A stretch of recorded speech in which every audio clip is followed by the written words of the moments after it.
So I want to welcome everybody here tonight and really thank you for coming out on a rainy night. My name is Jason Perillo, believe it or not, your state representative. And I've been doing this state senator. God. It's been so long.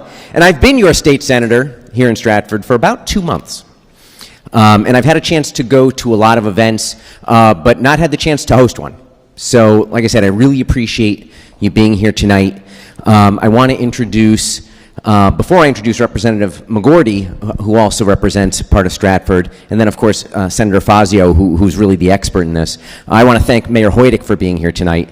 You didn't have to come out, Laura, so I really appreciate you being here. You've been a good friend to me, and I know you're doing, it's budget season, so good luck. That's right. I know you do. So one of the things we're not supposed to do as public officials is admit when we don't really have expertise. And I'll be honest, I don't have expertise, at least not to the depth that Senator Fazio has when it comes to energy policy. So that's why we invited him here tonight. He's really going to do an excellent job. I've seen his presentation. It's really outstanding. But before we hand the mic over to Senator Fazio, I'd like to ask Representative McGorty to come up and say a few words. Thank you, Senator. Good evening, everybody. Mayor, thank you for hosting us here tonight in your beautiful chamber. As the senator said, we're not an authority on energy, so we don't pretend to do. But about 2015, I'll be quick. In 2015, I did a forum with Representative Ritigliano and Trumbull, and Pura came. And there was a senior citizen in the audience that had his electric bills with him, and he discussed about how his energy costs were high and how he shopped around for a better price. I met with him after that meeting, and I looked at his bills. He explained the process. I cut my energy bill in half, and I still follow that guy's lead to this day. So hopefully everybody will leave here tonight with a little knowledge and cut your energy costs. And no further ado, Senator. Thank you, Representative.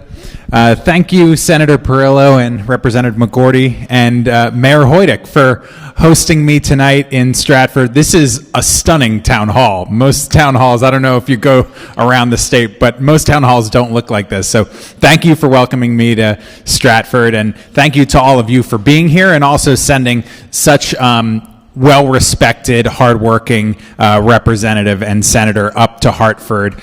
They're fighting the good fight every single day for affordability and common sense. They're really, really well-respected people up in Hartford, and we appreciate you sending them up there. Not everyone shares that distinction necessarily. So tonight we're talking about energy costs, and you're not crazy if you think there's something wrong with your energy bill in this state. Connecticut actually has among the highest, if not the highest, electric rates in the continental United States. And that's actually a picture of what I look like every time I turn on my air conditioning on a hot day, because I know I'm scared about the bill that I'm going to get at the end of the month. And I think that's kind of the sentiment that is shared by people all across this state. The electric bills are too damn high. We all know it. But it doesn't have to be this way. It doesn't have to be this bad. And that's part of what this grassroots tour all across the state's about. What's going on and what can we do about it? Thank you, Jackson.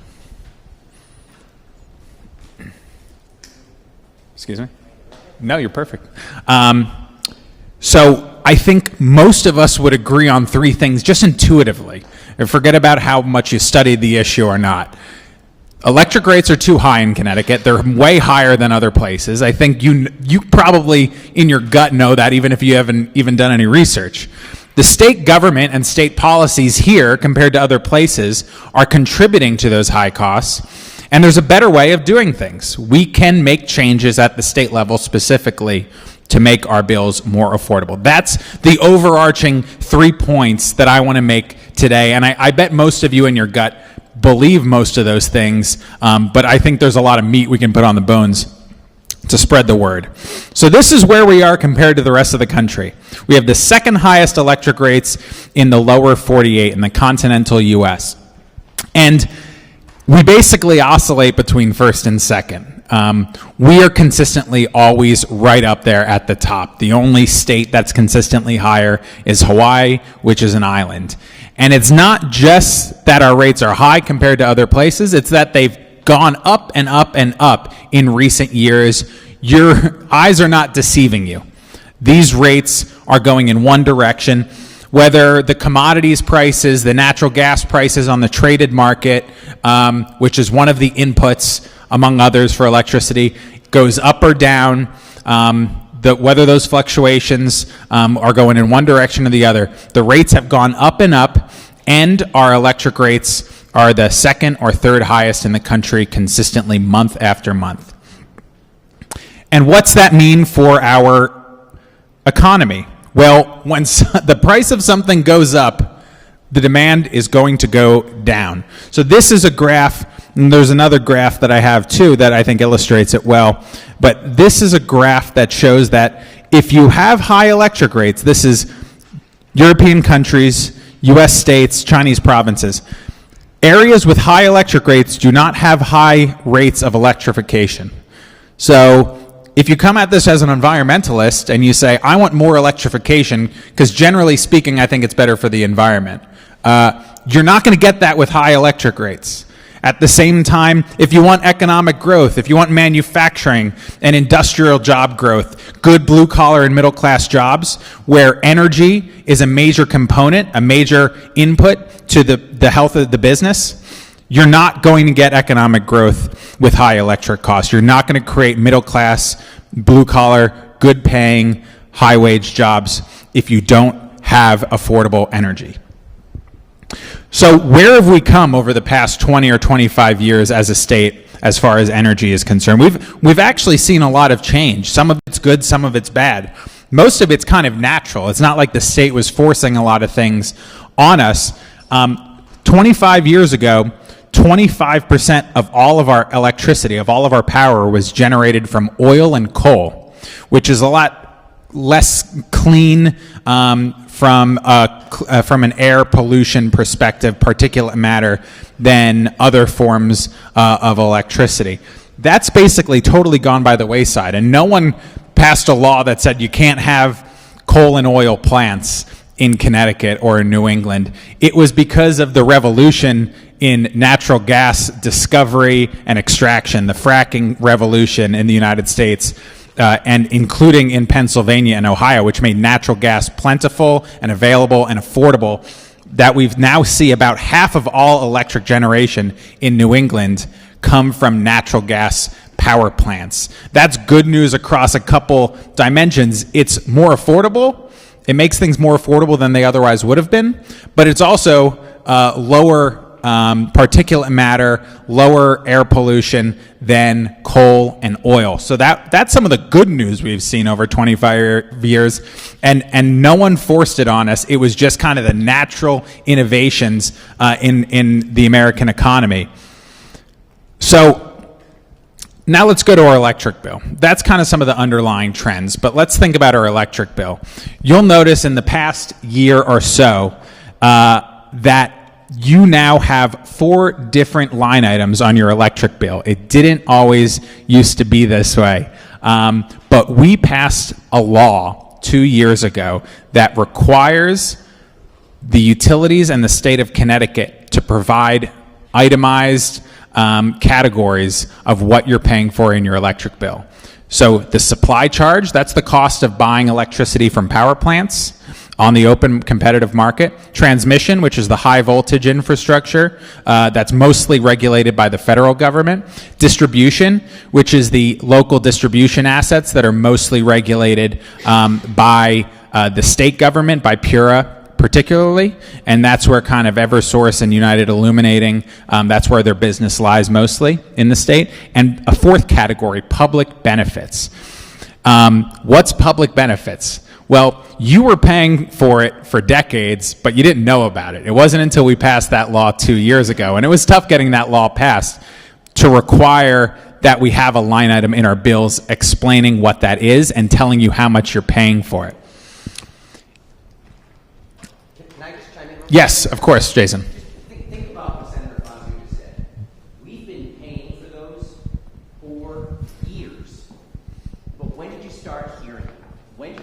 hearing yourself, your neighbors, family start to complain about it. Only until we actually passed a law that forced power companies to share that number. So there's a lot of value in really knowing what you're paying. Because, like I said, you've been paying for it for a long time. You just didn't know it. So sometimes, and you said this before, sunshine is the best disinfectant. So when you open up people's eyes and you show them the facts, that's really where you get to see change happen. Because right now, there's a lot of conversations about lowering and or eliminating that public benefit charge. And we're only doing it because you knew about it. I think that's important. Sure. So you're saying we're going to be paying for public benefits. Who made that decision for the... That is a great question. So that brings us to our next couple of slides, exactly. So first of all, the percentages of each of these charges varies from month to month based on market conditions, other changes in policies. And so it could go anywhere from 15% to 30% of your bill, but it kind of has settled in, and it's going to settle in, I think, around 20% of our bill. But what are they? They are 57 different programs, energy, environment, and social programs passed by the state government, funded through the public benefits charge in your electric bill. What are the 57? I think I know more than the average bear off the top of my head, but I couldn't name probably more than 15 off the top of my head for you. But the key aspect, the key character about them is that they were passed, the programs that were passed by the state legislature, signed into law by the governor over the past 20 years or so. They are government programs funded through a charge in your electric bill called public benefits. They total on the Eversource system, this is just the Eversource system, $812 million in the past year, in 2024. If you include the United Illuminating system, the other couple 100,000 customers in the state, it's in excess of $1 billion. For context, the entire state government budget is about $27 billion per year. So it's like its own government budget on top of the existing government budget that we're all paying for in our taxes, our income tax, our sales tax. The difference is that you can, or I can, go to the state government website, look up the state budget, and go line item by line item and see what's in it. Every 2 years, and we're doing it right now, your elected officials have to vote to renew, to approve a new state budget, $27 billion or so per year of taxes and spending. All of those different line items in that budget get a public hearing, people debate about them, they talk about costs and benefits, how they can be improved, how there can be efficiencies, and people have to vote on them every 2 years to approve them. These 57 different government programs were approved once. And for the life of me, I've been doing this for a couple of years now, 2.5 years on the energy front. I didn't get a really, really good line item list of them until just a few months ago. I had to kind of pry it out of the hands of the utilities with some colleagues. But you can't just go, as a regular citizen, you can't find out what this $1 billion is. Your elected officials voted on it once. Some of these things they voted, people, 20 years ago they voted to approve them, and they just continue on into perpetuity. Not only that, not only are they high, but they have gone way up in just the past few years. The aggregate public benefits charge has doubled since 2018. So in the Eversource system, for Eversource customers, you were paying under $400 million for all these charges just in 2018. Now you're paying over $800 million per year in charges for that. That is a lot of money. It backs out to about $670 for the average customer per year. Some people, pay more if they have to use more electricity, but $670, that really makes a difference in people's lives. If they're struggling under the high cost of living in this state, they haven't seen a raise commensurate with inflation, those extra $670 can really make or break a family budget. So I get there's there's some misconceptions about them. People talk, oh, the public benefits fees, they're going to sunset soon. They're going away. That's not true. Yes, they oscillate. One program might sunset. Another program just got approved. There's a couple that will sunset this year, but there's new ones that just got added to the bill. There's long-term contracts and purchase agreements that we have that are embedded in those public benefits fees. Those are kind of hedges against the market. So sometimes they make money for us, sometimes they lose money based on when the market goes up and down. So that's one of the reasons why you'll see the public benefits fees fluctuate from every 6 months when the new pricing goes into effect. But the bottom line is there's dozens of these. They're a lot of money. And they're going to, at the moment, based on current policy, I think, average out to about 20% of your bill into perpetuity. Yeah, of course. So the millstone and the 77% millstone and the 23% that was to cover the shortfalls from the moratorium on the shut-off of COVID, that's supposed to end May 1st, right? Because that was allowed to be from January to May. And then it's going to go back to what the regular public benefits are. That is not included in that 800 million, right? That is being collected? Those are included. The arrearages, so paying for unpaid bills. But that 10-month period that was allowed, that Perillo allowed the utilities to tack that on our bills, that's going away. So now we're left with that .06 mils, right, on our bill for the public benefit charge that's been there since 1998? Yes, so you're specifically related to the shut-off moratorium, correct? Yes, so the millstone deal, and that's in here.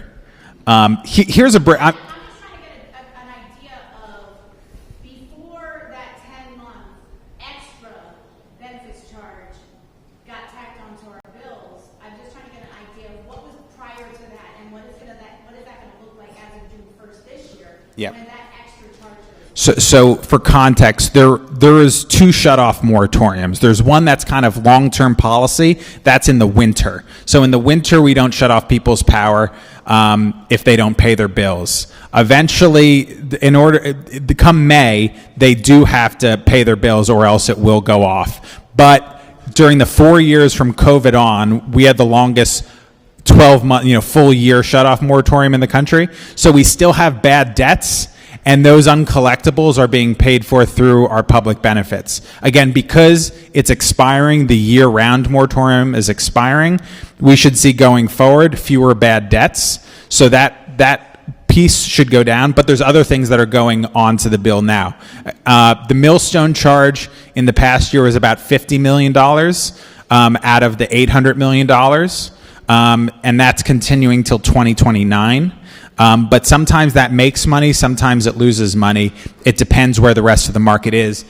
Since it was signed, the Millstone deal, so just so people know, there's a nuclear plant in eastern Connecticut. There's also another one, a smaller one, where we have a long-term purchase agreement. So it's 5 cents per kilowatt hour for basically flat year after year after year.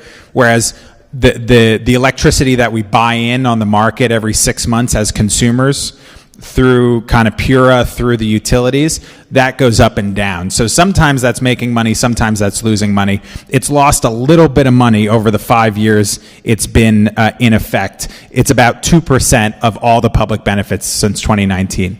So this is an effort of one of my colleagues to break down different categories, subcategories of the 57 charges. So if I'm generalizing, the biggest category and nearly half of all the public benefits are subsidies to private energy producers, predominantly solar. There's a lot of different solar procurement programs at a subsidized rate, some wind, some fuel cell, some nuclear, among others, across several different programs that add up to 40 to 50% of all the public benefits charges. There's some redistributive programs, the arrearage, the shutoff moratorium, I would categorize that way. There's also now a low income discount rate. So if your income is such that you can be on some government programs, means tested government programs, you can also now get a discounted electric rate, but that's paid for by everyone else through our electric bill. The next category is a bunch of different energy efficiency programs. Some of those have, validity because we do want to have conservation when demand is high, but they've metastasized into being a very large category of charges. So all these add up to over $1 billion statewide, and they've more than doubled in the past 6 years or so. So I've not painted the best picture so far. I will warn you, in the medium term, I am concerned it's going to get even worse if we don't do anything, because we all know this, demand for electricity is going up. And when demand for something increases, you got to be afraid that the price is going to follow, the price is going to increase. And so our regional regulator, for shorthand, ISO New England, does long-term supply and demand projections for the New England electric grid. And they say that in the next 20 years, demand's going to go way up. That's also happening in other parts of the country. And there are 3 reasons for that. Data centers, electric vehicles, and electric heat. So people are going from gas and oil heat to more electric heat pumps and so on. They're buying more electric vehicles. And because of the rise in importance of computing power, artificial intelligence, they're building data centers which consume a lot of energy. So those 3 sources could cause electric demand in New England to double in the next 20 or 25 years. That means we're going to need to find a lot of supply in order to balance the market. The lights turning on, the heat working, the AC working, that's not an option. That needs to happen. People's lives and safety are at stake when you have the alternative, which is shortages, which is rolling blackouts. That's not an option for the life of me here in Connecticut, here in the United States of America. But it also means we're going to need to find a lot more electric supply. Right now, they're projecting that a lot of that will come from, first of all, wind, offshore wind, battery storage, and third most common, solar.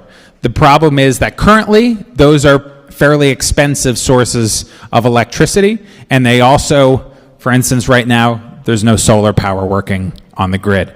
The wind isn't always blowing, the sun isn't always shining, and the battery technology hasn't really been rolled out on a commercially feasible level at scale in an affordable manner. So we're going to need to find a lot more supply, and we're going to have to do it in an affordable manner, and that's going to be difficult. We're also going to need to upgrade the distribution infrastructure, and we're going to be the ones paying for it. So Eversource estimated that just because of the increase in electric vehicle demand, that they're going to need to invest in a bunch of new substations across the state, and that could cost $2 billion just by itself.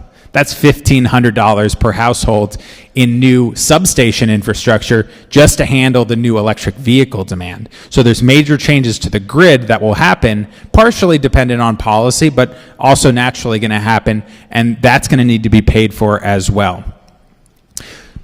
We're going to have, yes, please. Okay, so the electric vehicle situation is already coming out of the public benefits, which is subsidized, from my understanding, I heard,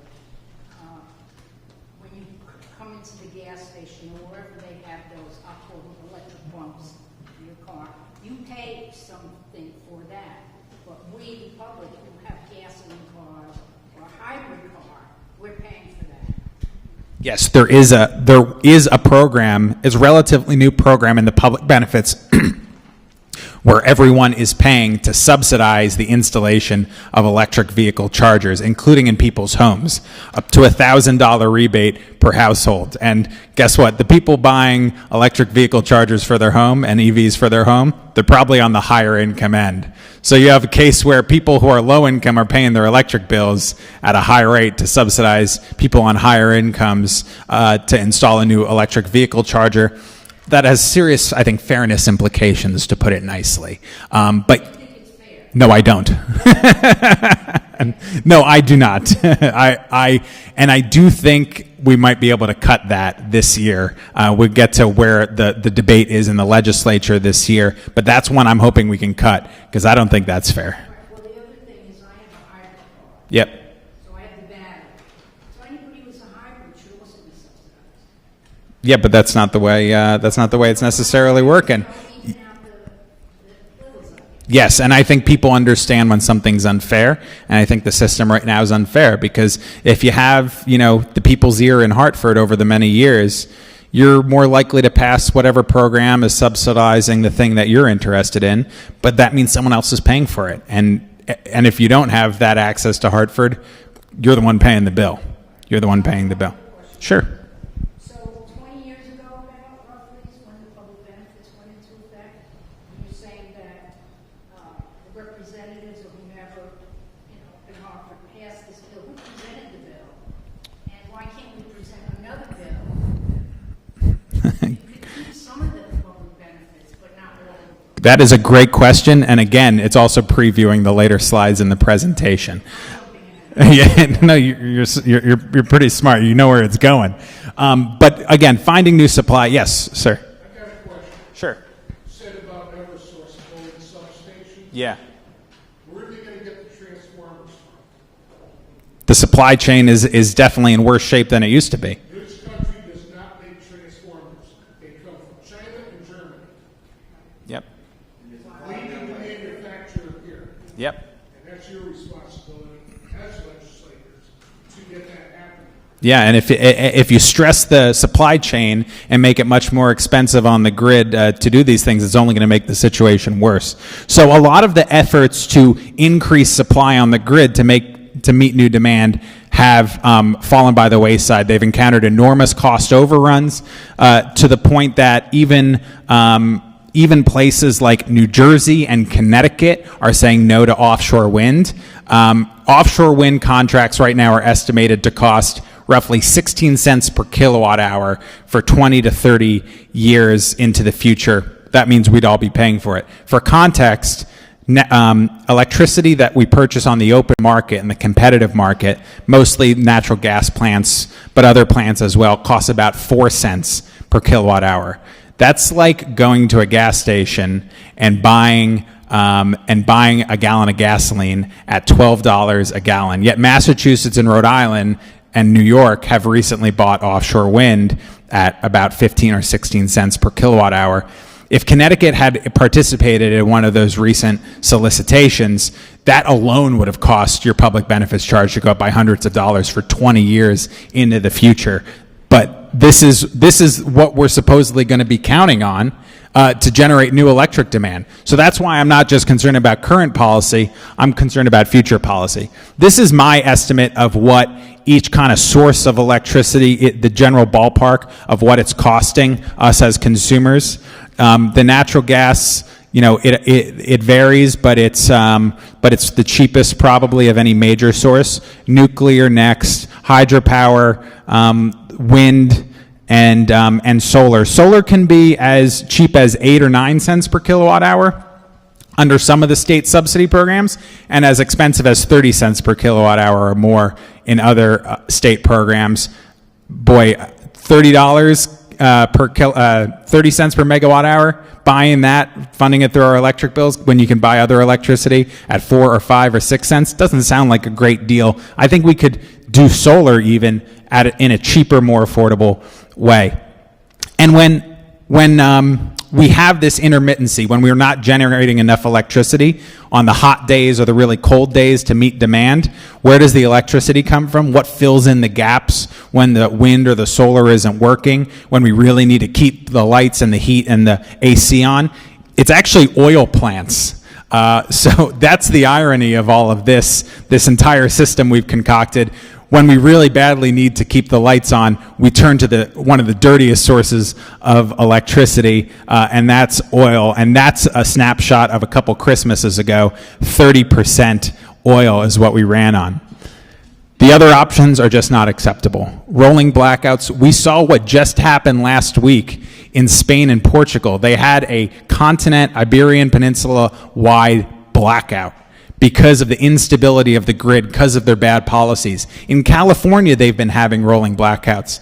They have the good fortune in Spain and in California of much more temperate weather. When it's 100 degrees and humid here, or when it's 0 degrees and bitter cold here, we do not have the same privilege. We cannot tolerate this option that they're already entertaining in places like Spain and California. We can do better. So, that brings us to a plan. Can you talk a little bit about the role of nuclear and in terms of supply and how that's changed in the area? Because I think that's important. Yes, that is an important caveat I didn't make. So let's go back to this slide here. I mentioned everything on the left. On the right is how often the different sources of power operate compared to what their capacity is. And you'll notice nuclear power is far above and beyond the most reliable source of power. It's also zero carbon, zero air emissions, so it's very, very clean from any number of dimensions. It's pretty affordable to keep online, especially compared to other clean forms, so to speak, of electricity. Its capital costs are very high, so creating new nuclear plants is very difficult and costly, but keeping the existing ones on, because the fuel costs are low, is viable, and it's very important. There have been, I think, 4 or 5 nuclear plants in the northeastern United States that have closed in just the past 10 or 15 years for economic reasons, not because the asset was needing to be mothballed by itself. But now we're kicking ourselves because we don't have that energy, and we're going to be facing deficits in the power grid into the future. So in Connecticut, it's about 2,000 megawatts of production in our large nuclear facility in Waterford in eastern Connecticut. We generate about 5,000 megawatts in the state of Connecticut. That's 40% of our entire electric grid in Connecticut. That plant in Waterford, the 2,000 megawatt plant, was threatening to close back in 2017. And ultimately, the state struck a long-term purchase agreement with it. It's the cheapest long-term purchase agreement that the state has, but some days it's in the money, some days it's out of the money. If that plant had closed, if 40% of our power generation had closed in Connecticut, if the vast majority of our clean power generation had closed in Connecticut, boy, we'd be in a much worse situation today. So I wasn't in the legislature at the time. I don't envy the people who had to make those decisions. Not every decision the legislature makes is easy. Actually, many of them are difficult. But we are better off as a state, no doubt, that 40% of all of our energy generation remains online. So we're only here, I think Ben, Jason, and I are here because we think things are challenging. We think things are unacceptable, but we also think that they can be made a lot better. And as I look at the energy situation in Connecticut, yes, I think that there are difficult decisions, that there's not so many easy solutions, but there are solutions. And we shouldn't be settling for the second highest electric rates month after month in this state. We actually have options and solutions to make things better and more affordable. So we have introduced a 6-point energy plan that we first published 2 years ago and that we have updated since, and we continue to pound the table and advocate for every single day in Hartford. The first proposal is to end the public benefits charge in your electric bill. That's a hidden tax that's unfairly put upon residents of this state. It's basically like taxation without representation.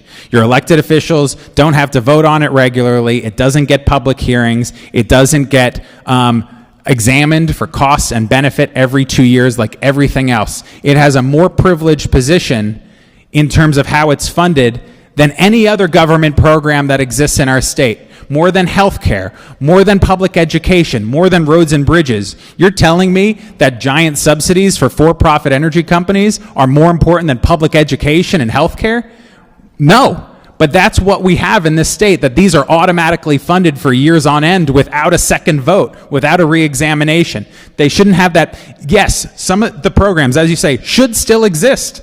They should still exist. They're good. I'm for some of them, but they should have to go through the regular 2-year budget process and justify themselves. And that'll actually make the programs better in my mind. Second is to limit these long-term subsidized energy purchases at no more than 2.5 times the market rate for electricity. Again, to me that sounds pretty modest. To you that might sound modest, but we do have programs where we're buying electricity at 8 times or 9 times the market rate. That's a bad deal on any measure. We can meet our environmental goals in a more affordable fashion. Again, the public benefits change by itself would save the average resident $600 to $700 per year. Third and fourth. So third is to include nuclear energy and hydro energy on an equal playing field in our state's regulatory programs related to energy and environment. Currently, wind and solar particularly get a much better deal under the renewable portfolio standard than hydro and nuclear do. But hydro and nuclear are zero emissions. They're zero particulate matter, and they're more reliable and they're more affordable. They should we want our clean sources of energy to succeed. I want wind and solar and battery I want them to succeed, but you got to force them to compete, right? We should have the best source of energies and the best producers win out because they're delivering affordable, reliable, clean electricity. But if you're picking winners and losers in Hartford, you're not going to get there. Finally, fourth, we want to separate PURA from DEEP. That sounds like Hartford talk. It is. So the Public Utilities Regulatory Authority is our Public Utilities Commission that regulates the utilities and approves or disapproves of their spending and sets the utility rates. They are the overseer of what is a natural monopoly. They're like a judge in some fashion. The Department of Energy and Environmental Protection is a policy-making department within the governor's administration. So they set policy. They actually are more of an advocate. They are an arm of the governor's office. And so PURA in this state is subordinate. They are underneath the umbrella of the Department of Environmental Protection. You wouldn't have the judge work for the prosecutor. And yeah, they don't, interact on a daily basis, but they set their budget. They are underneath in the organization chart. And I don't think that's a reasonable setup. I don't know of any other state that does that. That's a conflict, and we shouldn't have it that way. Fifth is we need to stop programs that are subsidizing new energy demand. You increase demand, eventually you're going to increase prices. You might cause shortages. But our state, through our public benefits, we're subsidizing EV charger installations, sometimes for very rich people. We're subsidizing to a little lesser degree heat pump installations with zero interest loans. And we have a tax program that subsidizes data centers in the state. Again, you don't get a special tax break for your electric consumption. I think a lot of people don't realize data centers is the cloud. Yeah. And it's very energy intensive. Yes, and that's gonna only increase. And listen, we want that AI, we want the computing power to exist. But I'm just saying they shouldn't get a special benefit that none of us get. We don't get a tax break for our electric consumption, but their industry is getting it. I don't think that's fair either. Finally, we need to secure our natural gas supply in the region. Recently, we've actually seen some Democrats and Republicans in the Northeast come out in favor of expanding our existing natural gas pipeline capacity in the Northeast. If you just do the math and say we're going to have a doubling of demand and your most affordable source of energy is natural gas, but that natural gas is at a bottleneck because the existing natural gas pipeline capacity is maxed out when we're really using it, it makes a ton of sense. It's probably the only way to meet demand and do so in an affordable manner. So we have to take proactive steps to expand the existing capacity. You could probably just expand the diameter of the existing 2 major pipelines, Algonquin and Iroquois. There's also talk of building a new one. But this is something you've now seen actually the governor say he's in favor of. The president has said he's in favor of. If you get Lamont and Trump on the same page, there might be something to it, I guess. But these 6 points, we've really thought through these 6 points. These really could make a difference in the affordability of the state, in the economic viability in the state, in the ability of the state to create jobs and opportunity for people. So a 20% cut to your energy bills in the medium term. And in the long term, an economy that can compete, job creation, opportunity for all. We shouldn't be settling for the second or third most expensive state in the country. We can do better in this state, and this 6-point plan directly addresses those needs and paints a better picture for the future. Now, and just a comment, too, on what Brian said, going through the 6 points. There's kind of a common theme among a lot of them. And it's, and you said this, right? It's the government picking winners and losers. And you see that run throughout many of those 6 points. It's taking money out of our bills and funding, electric vehicle infrastructure for folks who, generally speaking, are oftentimes very, very wealthy. It's government choosing which sources of clean energy get a subsidy and which ones don't. I think that was a great example. So anytime government gets engaged in any market-based function, there's inefficiency. And that's basically what you see and what Ryan mentioned in terms of reversing a lot of that in those 6 points that he mentioned. So, listen, we're having this debate in Hartford. We haven't had all the luck in the world the past 2 years of actually passing what we've been arguing for of our energy legislation, which I think every Senate and House Republican has now signed on as a co-sponsor to. My hope is that we continue to persuade our friends on the other side of the aisle. They've rejected our plan this year in whole, but maybe we can progress and chip away at it and find some common ground. The most important thing, though, the reason I'm optimistic on our ability to pass meaningful things on this front in the future is because I think regular people all across the state are speaking out. This is now rated as the most important issue to voters across Connecticut when they're asked. That is brand new. That's never been that way, that energy prices and utility costs have been rated as the most important issue to voters in the state. And in a poll by the CBIA in January, it was a business group, none of us knew about it or had anything to do with it, they asked. And 73% of people in the state said the public benefits should not be funded through my electric bill. You find anything where 73% of people can agree on, boy, something eventually is going to happen. But we got to keep pounding the table. We got to keep advocating to our friends on the other side of the aisle in Hartford in order to make progress on that front.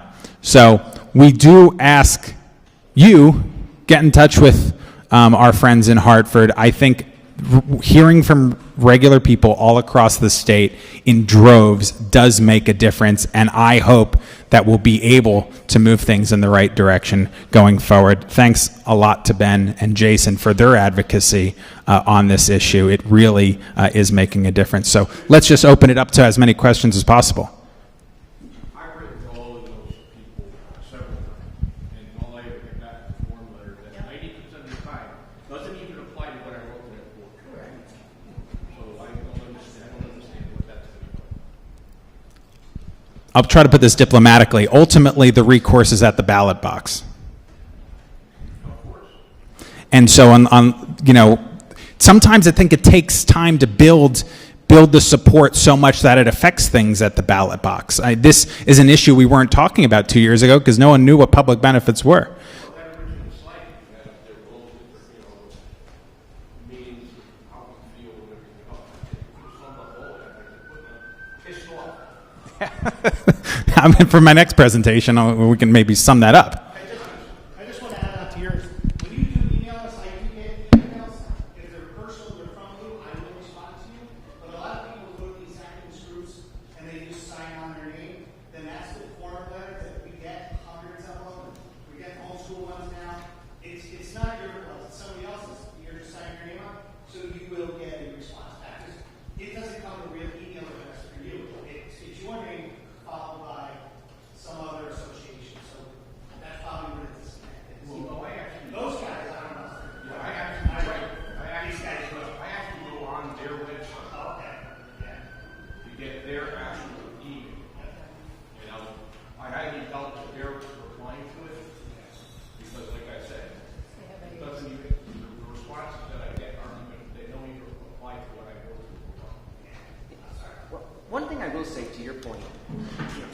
in Hartford a while. I've never seen so many bills, so much legislation proposed, designed to lower energy costs as I've seen in the last 3 months. And again, it's because finally everybody knows exactly what to pay. What are the different ones? I mean, Which bills are they? Are we talking about 1560, or are we talking about SB 004? Are we talking about 647? Which bill are we talking about? Really got Which bill are we, I mean, because if you start looking at it, because if you look at 1560 that just went through, you're promoting electrification. And then my next question would be, is the existing nuclear plants, are they going to be reclassified as a class 1 renewable? And so that's going to make a big difference in what we've got going on in the state as well. And then, well, I've got, before I can let you answer that, have we been in talks with New York and letting us do the pipeline for the natural gas from Connecticut to, or from Pennsylvania to Connecticut? I mean, are we even talking about that? And are you guys talking about that? I can't do anything about it. You guys can do something about it, but I can't. That one, so I'll take the last one first. I believe ultimately the pipeline negotiations have to be forced at the gubernatorial level. I don't think I have this in there, I have that in there as my sixth part of this plan, but I wouldn't say it's perfunctory.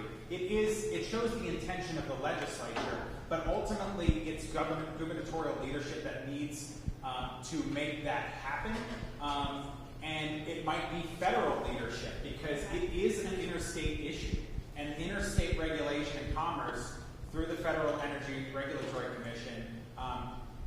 Listen, the federal government cannot tolerate the lights going out on New England in 15 years. And so ultimately, I think it has to be solved at the gubernatorial level, interstate level, and the federal level. This is just an effort to say, as a state legislature, we want this to happen. I don't know if they have the tools. And as far as listen, I'm Senate Bill 647 all the way. So I thought that died in the Energy and Technology Committee. Yes, it died, but It got voted down, right? it died, So, is it resurrected but we somehow? gave them hell. Okay. I think. Listen. Sorry. I think what will ultimately happen is that there will be some sort of package where maybe they give us 10% of what we wanted, 5% of what we wanted. 1560, this 80-page bill that just came out of the Finance Committee, right? Yes. And that's got a lot of that's a lot in there. Yes. And so I don't know where that is, but I'm assuming that's going over to your committee, the Energy and Technology Committee, right? Yes. And is that getting incorporated into some of those other bills in there? That's a good question. That is, people are having that discussion right now, and I don't know what's going to come out of the meat grinder necessarily.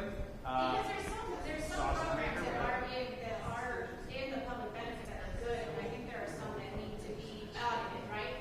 And so what happens to, where is the funding? So if we're talking about going to an energy procurement authority, right? Because that's in 1560, I don't know if that's still on the table. And then it's green bond trust. And where's that money coming from? Because if you're talking about the $800 million that everybody is putting into the Connecticut Energy Efficiency Fund, right? Now you're talking about taking away that public benefits charge.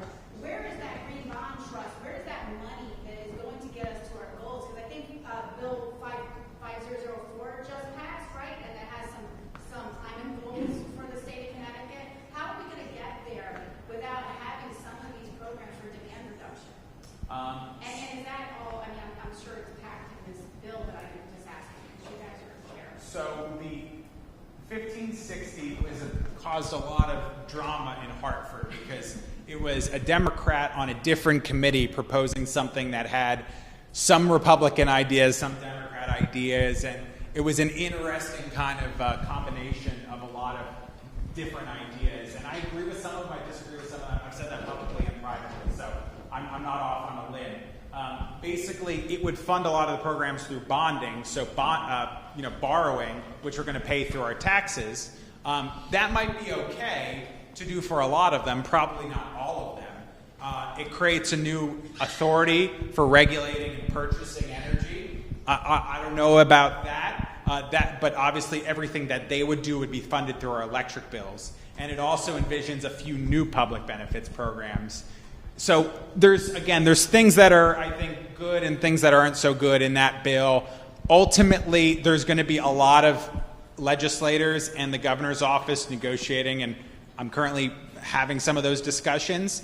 And my goal is to get as much of this in there and, and move it forward. Well, because right now, all of this money that's in the public benefits charge goes into the Connecticut Energy Efficiency Fund, and it's kind of safe from everybody wanting to plug the holes in the general budget. Because in 2017, Malloy used this money, the ratepayer funds, and stole the money to balance the budget. Right? So now are we subject to that money be going back into the hands of the lawmakers, and it can be used for whatever instead of what it's been set out to be used for? So this is where it's like, okay, we're moving one thing from one place to another, and you kind of liken that with if you're going to go electrification, you're just moving where the carbon's coming from. You're just displacing it from the individual houses to the power plants. So this is kind of where it gets all kind of sticky, and you got to start questioning where is it coming from. We're still paying for it, so we want to talk about this kind of unsupervised tax or whatever it is. We're still going to be paying for it. Where is it coming from? How does it benefit us in the long run? And I mean, and I'm looking at the fact that we're paying for, transmission line, we're paying for upgrades to the grid, which I think should happen before any electrification happens. Yes. Right? And why are we paying for that? When, I mean, I don't know the ins and outs of that, and I don't know if we own the lines, and I don't know if Eversource or UI owns them, but I'm sorry, I can stop talking. We can talk later if you want. Yes, happy to. I mean, you're making all valid points, and they're very interesting. I just wanted to know, I don't know, yeah. Mayor. So as one of the legislators wanted to address those here, there were 4 of us in this room that voted for the millstone bill because of basically 40%, very, very important in Connecticut, very, very important to the region. And the governor said he's offering it. This is, she said, totally agree with zero emission, not zero emissions, but having the class 1 renewable. As important as this is for the now, that's for the future. Hochul is getting pressure in New York. She's going to open those gas lines one way or another, so that gives us a little bit of reprieve for this.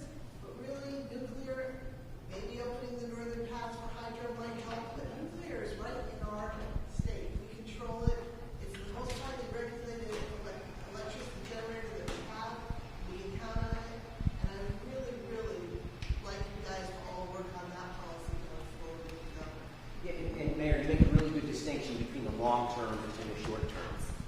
I agree with you actually about nuclear. Very capital intensive, very long term, but very important. But that you can't sit back and say, oh, that's going to solve the problem. There's too much time in between the reality of that and today for that to be the only solution.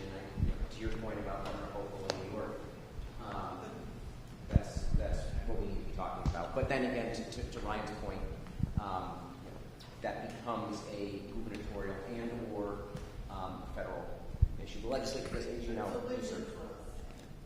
Yes, and I think 1A is keeping these nuclear plants online, which I think now especially we can do.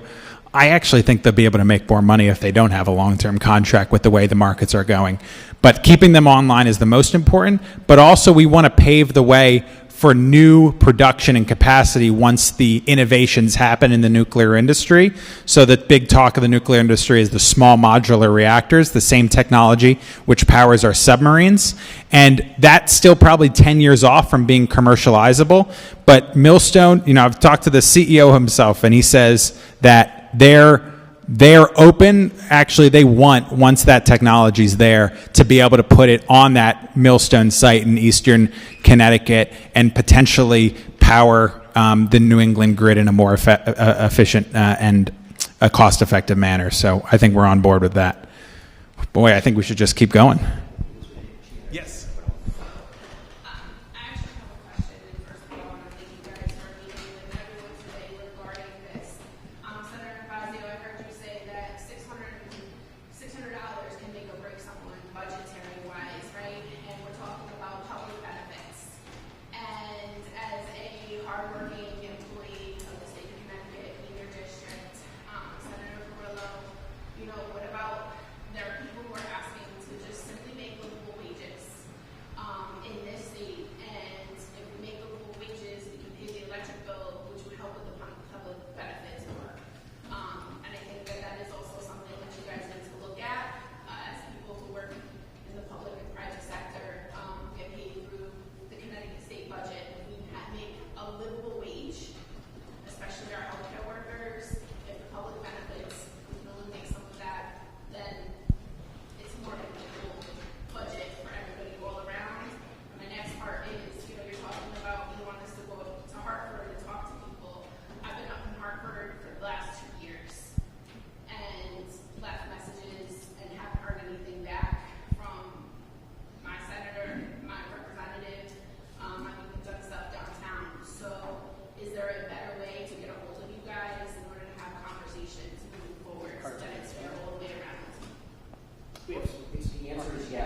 And the other part of our statewide tour on solutions on actual policy reforms is affordability and economic growth, income growth generally. And Connecticut has seen almost no real middle class wage increases for the general population in many years. Inflation has outpaced middle class wages and incomes, and that's a huge problem. That's across many different dimensions, right?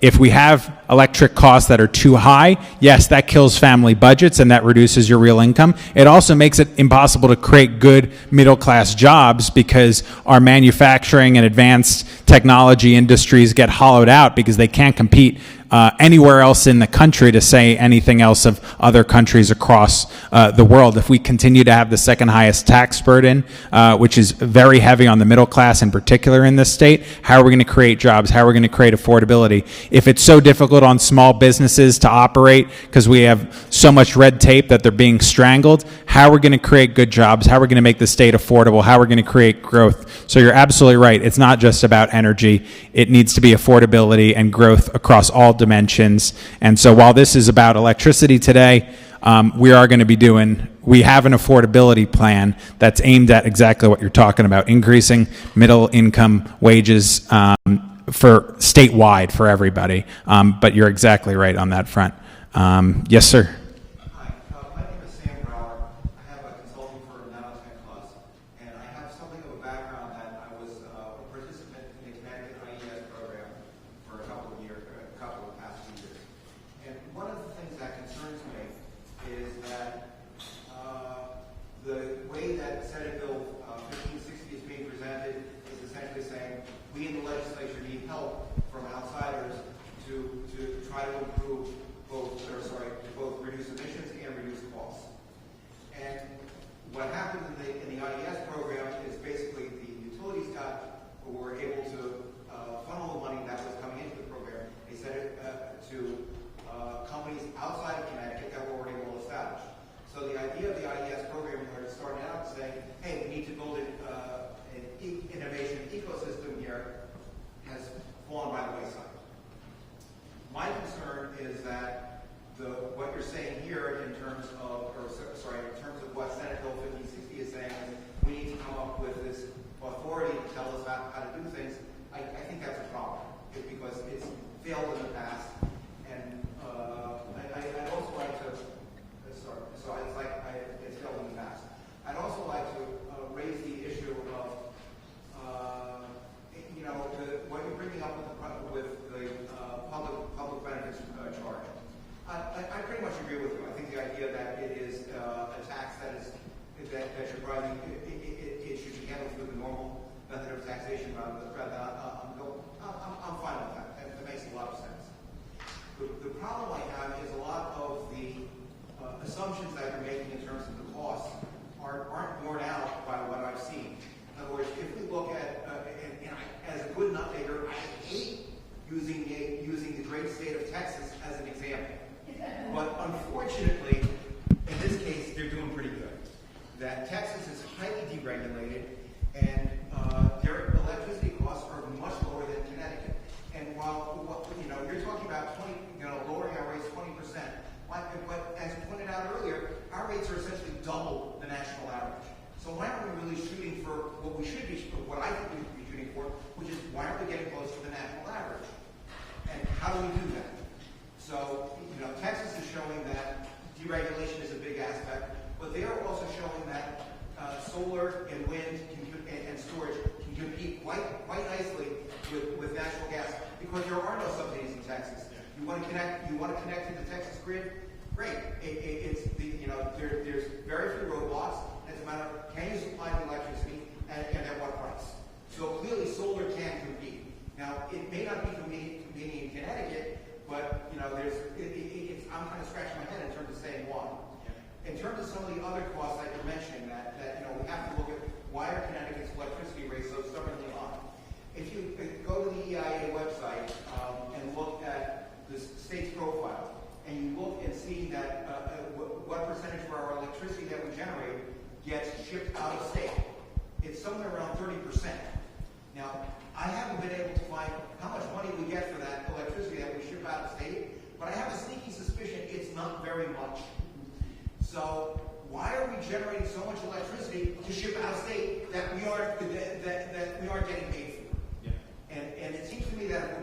try to get to the national average, that 30% of electricity that we're not getting paid for is a big chunk to get there. And the idea in terms of, we're stressing the idea of we have to look forward, and you're pushing natural gas. Well, I'm sorry, but I've been working with companies to commercialize solar, and solar is still immature and the costs are falling. And if we actually manage to bring some manufacturing back to this country, there's new solar technology that we could go to that's going to be both more efficient and cheaper. So why should we invest in natural gas where in 10 years from now we're going to look at that investment and say, gee, everybody's going to solar because it's even cheaper? Yep. All very actually interesting, well-informed points, and I probably agree with the vast majority of it. Texas is basically an all of the above energy strategy because it has the benefit of a lot of those natural resources, not just the gas, but also it's flat. It has a lot of sunlight. It has a lot of wind because it's a plain state. So it has a ton of wind. I think it generates the most wind in the country, and it's right up there on solar. And as you say, it doesn't do this with the subsidy programs, right? It does it without the subsidy programs, whereas we have these really costly subsidy programs, and we don't have a lot of generation. I don't envision ever Connecticut having as much solar generation as a Texas, even with our subsidies and without theirs, because we have a lot less sunlight than them. We have more vegetation. We have less flat land. It won't make sense from the pure gifts of our geography and theirs. So, but at the same time, I do think that the all of the above, we have nuclear more than they do, which is the good news. We probably will never generate as much solar as them, but we'll probably both need gas. So I guess my answer is, first of all, the 20% is our short to medium term solution. I think in the long run, you have gas, you get solar and wind on a playing field where they're forced to compete and they drive down costs. And I do hope that they're part of the solution because they're forced to compete and they do drive down costs. Like, we're propping up the part of the solar industry that's more expensive than the other part of the solar industry, which is less expensive. That's not good for the solar industry, from my point of view, right? We want them to succeed. I want them to succeed. I don't pick the winners and losers. We don't want to pick the winners and losers. We want them to work for you in a competitive marketplace. So I guess I would say to you, and your point about the quasi-public procurement, there's concerns about that too. So, I agree with the vast majority of things, and I thought it was very well informed. So I'll kind of let the rest of it stand on its own. Yes, sir. Thanks for your time, everyone. And we'll go. Power plant currently up in Waterford. How much electricity are we at 100% capacity? How much electricity is actually being used by Connecticut? If you don't know that answer, you get back to me. It costs about $40 to $75 billion to build another nuclear plant in the state of Connecticut, which is actually the best solution for our state, hands down. With the technology that we have today and how safe it is, you could literally put a small nuclear reactor in your basement about 6 feet in the ground with cement. You never have to worry about it again and power your house forever. That can be done today, but it's not. So my second part of the question is, what are the Republicans doing to combat the Democratic majority in the state of Connecticut that is burying our state to the degree that we're never going to get out of debt? And now that we're in trouble with the debt we have now, how are we going to get there if constituents here tonight can't even contact their rep and make any progress on phone call, email, or even an app contacting either the Democratic Party at the Capitol or the Republican Party at the Capitol to come together for the good of Connecticut, not just for the good of the parties, okay, and who hates who, but for the good of our state. Okay, we are located in probably the most strategic part of the Eastern Seaboard, where we have the best geographical position, and we're broke. And so the $1 billion that's being sucked out of the pockets of the constituents is being used, and probably, I would have to say, 35% of that's corruption. Who knows? However, I know that you guys are really ambitious, and I know you have to go to Capitol Hill and beat your head against the wall against the Democrats. I understand what we have to go through, because I know people in business.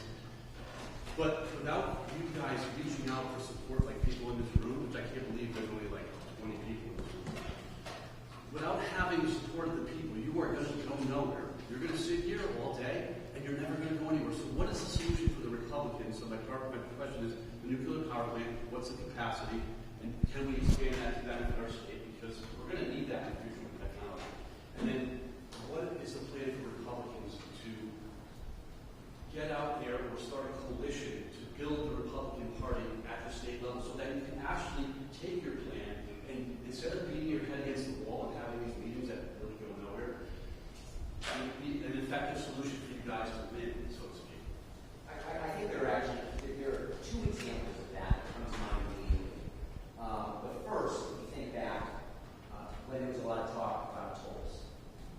And Republicans nearly won on that issue, but they won on that issue because the public was engaged.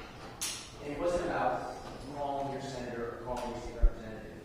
It was the fact that Republicans took the show on the road. And then we must have done 20, 30 sessions just like this and engaged the public. And the public said no. And then legislators heard, the governor heard. Sign waving on the side of the road, all the signs on the side of the road, Saturdays and Sundays, being out there, getting the message out. So that's example one that happened. Right. So how do you do Example that? two, I How do hope, you do that? and by the way, and Republicans in Connecticut picked up seats out of that. Yeah.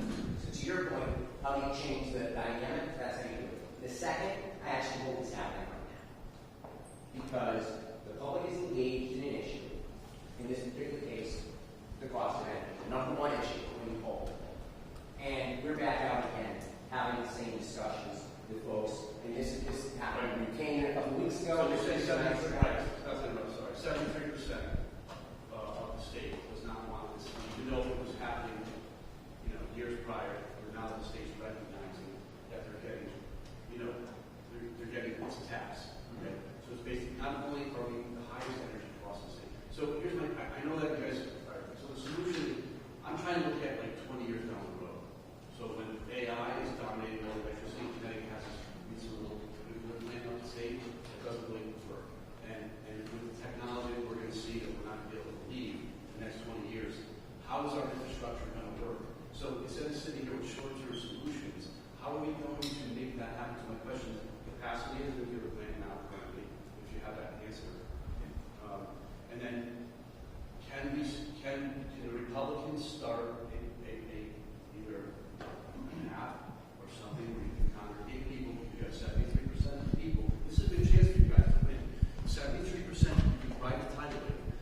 73% of the people in this state don't want that tax. Okay, if it goes away, it's going to be coming from somewhere else. And not to mention, this woman here mentioned that the funds were being used by the line, right? So they were being used by the line in the general fund, just like the fishing and game was used for general fund.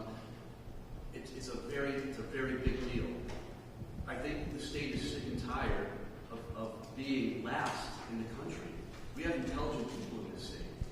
Okay, we have people that are very intelligent and hardworking. Yeah. Okay, so why aren't we winning in comparison to other states? People don't want to live here anymore. Here's what I'll. What I want to say is, if you could just give me the simple answer. Can somebody form a committee or something, an organization with the Republicans to go to the Congress when you guys meet and show that the numbers are here? How do we do that? I know there's X and all these other applications that we can use, but those people just typing and they're not doing action. How do we form an action to support you guys, okay, and get what you need passed with your common sense? I mean, you're obviously smart people. So how do we get that? How do we get that when we're not even an eighth of the room? So this is the second town hall of a statewide tour. So we're just starting it now. We're doing what we did to fight tolls a few years ago, and we're going to go to every corner of the state. This is the second one we did. We did one in my district. This is the first time I'm outside of my district doing it, and we're going to go to every corner of the state and talk to everyone about it. On this issue, there was a petition to end the public benefits tax. It got over 70,000 signatures online. And not only that, Senate Bill 647, our bill, when it got a public hearing before the Energy and Technology Committee, I was sitting next to a state legislator who had been there for 20 plus years, and he turns to me and goes, There's 750 people testifying in favor of this bill. I have never seen that many people. And it's an issue, too, that is, it affects everyone. It doesn't make or break kind of their livelihood. So there's a lot of issues where people are narrowly affected because it's a very kind of I don't mean this in a pejorative, a special interest kind of issue. This is a broad issue that affects everyone moderately. And still, that's tougher to get people to turn out. And still, we had 750 people. So the answer, they just found out about this tax a year and a half ago. So I guess my answer to you is, let's see. We're going to do our very best. I'm going to put all my effort. Jason, Ben, they're going to put all their effort into trying to change hearts and minds, and then change our government at the ballot box, because that's ultimately where recourse happens. Nuclear plant, the vast majority of it is purchased in the state of Connecticut. Some of it's purchased by Massachusetts. Expanding nuclear capacity in the region is absolutely vital for every consideration. I'm very hopeful, as you said, small modular technology will be what helps save this grid. It's probably 10 years out. We're already laying the groundwork from a policy standpoint. It started in that same bill 2 years ago. I passed putting new nuclear into the renewable portfolio standard. We're the first state in the country with nuclear in the RPS. That's sending a signal to investors and innovators. Come to Connecticut to build nuclear. This is the state to do it. Yes, sir, and then you, sir.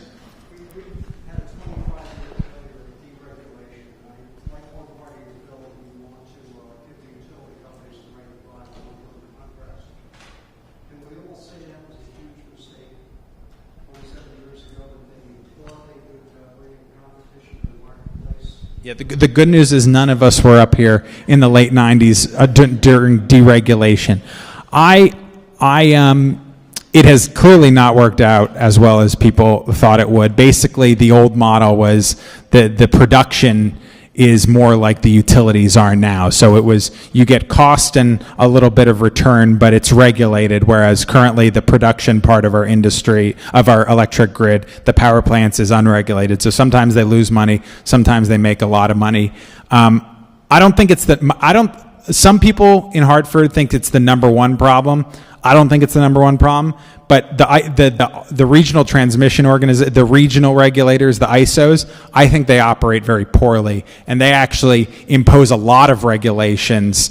There's arguably more regulation in the deregulated markets than there is in the traditionally regulated markets in energy. Go figure, but that's my understanding of it. But it's not working. You're right. I agree. It's not working. Yes, sir, to his right.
Listen, the idea of batteries and proliferation of batteries makes a ton of sense because you're borrowing from the times where you have way excess supply and you're delivering it to the time when you have a shortage. It makes a lot of sense. How it works in practice, I'm not an expert, but yes. You don't care about generation. Yep. We know with natural gas. The problem is you don't give individuals the ability to control consumption when they're going to buy and sell it. You give it to corporations Yep. and industry, but you don't give it to individuals. I know why, because your committee scares shit that the market will go upside down and happen in Germany. With all the renewables just dislocated utilities. Well, I'm not concerned about that. I don't know that it would happen. Okay. Did you testify this past year before the committee? Well, I'd love to hear more about it and how it's possible. I vote against utilities all the time. Nothing ever happens to me. Yeah, I got a question for everybody. How many people in here know Stonebridge Restaurant? Okay, we got a good show. Richie Conine knows that, proposed putting 3 water wheels on the Wetwalk River, and he was shot down about it. And the engineer that studied this for him figured out it would power all of downtown Milford. Okay? Just simple wheels on the river there. Mayor, I talked to Carrie Whitman. She got me some information. Our sewage treatment plant discharges 7 million gallons of water a day. Okay? Hydroelectric off of that discharge would probably power that building free of charge. Fill with fuel cell. But we can't get enough natural gas in the area to make a fuel cell effective for that, to power that plant. But I've been looking at that. Okay, And Dean probably denied those water wheels for environmental reasons. One more question. Not having fish ladders or whatever. But Dean is the one who does not allow hydro on the rivers. We have very limited hydro on our rivers. Yeah. I know to this time, we're limited. No, I'm talking in Connecticut. I mean, we have the dams up at Stevens Dam. We have a few dams like that, but we just don't, it's not consistent throughout the state from our environmental commission. Probably hundreds and low hundreds of megawatts, probably a couple hundred megawatts. Yes. So let's do one more question. Yes, sir. Oh, I'll talk to you after. But I applaud you all your hard work up in Hartford because I know it's not easy up there. As we're discussing all the long-term possibilities of what we can possibly do going forward, short term, all these electric vehicles that are not paying a gas tax, is there any discussion to maybe fund some of those public benefits through the gas tax or electric tax for those vehicles? Yeah, that's in discussions right now, absolutely. Because the road tax, they want to do the mileage tax where every year you pay a percentage of what you drive. And, we're not in favor of that either, but people do have to pay their fair share. And like the senator said before, you have an electric car, you have a charger at your house, I'm paying for that, I don't have an electric car. So it's got to be a fair share, and nobody wants any more increases, and I don't want to pay for somebody's electric car. That's your choice, that's what you want to do, that's fine with it. So if we get rid of the gas tax and maybe have something that will look at kind of. And I asked Ben because he and the House Republicans have been, I think, very thoughtful on this topic and pushing the idea of gas tax is too high, but if it goes all EVs, then we're going to have no revenue into the transportation fund. So there needs to be some fairness. And I think House Republicans, and Ben especially, have been very good about bringing that topic up. You can't get rid of the gas tax to the mileage tax. It's still a tax, you're just changing the name. But again, these are sets of those gas taxes that we're losing short-term wise, that we're not seeing fund those public benefits that we're all paying for. Not all of us. Oh, Why don't we go one more? So we can talk about that. Don't people that buy those electric vehicles get a federal tax? They buy that too, they get a lot. Yes. Well, and it's, I was actually thinking the same concept when you were talking. Not only is there no tax coming out of electric vehicles, in fact, it's the inverse. We're actually subsidizing it on top of it. So not only are those of us with a gas-powered vehicle paying the gas tax, not only are we paying the public benefits charge, but that public benefits charge, now we're paying twice, is subsidizing the fact that folks with an electric vehicle aren't paying any tax on that as well. So it's, yeah, well, as I say that, it sounds even more unfair. Because it is. Because it is. You're 100% right. You're absolutely, positively, 100% right. Legitimately the last question. Okay, last. Just to clarify, so the public benefits charge, isn't it based on like kilowatt hours used? So when you have an electric vehicle and you're pulling that much juice, you're paying more to kind of compensate for that, right? So isn't that kind of like the gas tax, but electric? It's usage based. I mean, there's ways where if you're benefiting, there's so many different programs. So there's some people who are increasing their usage and paying more public benefits because of public benefits programs, but there are other people who are decreasing their usage and paying no public benefits even though they're benefiting from public benefits programs. So there's all sorts of kind of fairness things that have to be worked out and I don't think are appropriately accounted for. Well, oh, go ahead, Ben. Republicans out to vote. That's what we're really bad at. We're not good at that. We need to do that. And that's how we fix it. Everybody, thank you so. To this gentleman back here. Okay. When he said there's only 23 people here, I approached a lot of people to come. They are very wealthy. They're accustomed to paying whatever they have to pay. They're not interested. And I don't think also people realize public benefits contributes to welfare payments, and I think people should know that. And thank you all, everybody who showed up. No, thank you for being here. Thank you, everybody, especially on a rainy night. You know, I think it would have been 500 people here if it were raining. But, no, seriously, thank you very much. And please, safe drive home. Thanks for coming out. Thank you.